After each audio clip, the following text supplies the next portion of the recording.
sometimes a crisis is a crisis because it's an external thing that's happening and you don't have control over that, right? Do you agree? And like, how do you think about that as a communications person?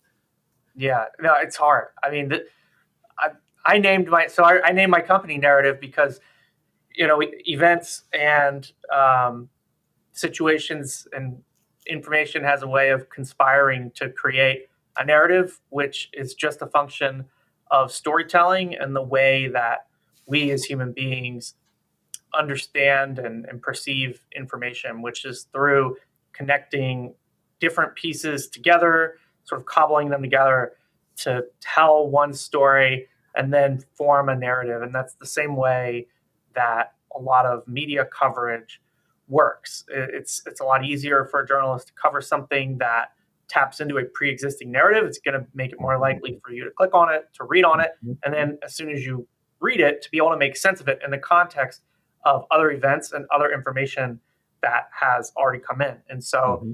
if the narrative off the bat is that this company really, really, really messed up, uh, you're starting from behind. You're having to change that narrative already. The narrative is already out there. That because that's the story, and maybe there's a whole series of stories. Maybe people have weighed in on social media, and it's already created the narrative. And a client might say, "Hi, we have this crisis. It's already happening right now, Mm-hmm. and we've done no work for it. We would like to control the narrative."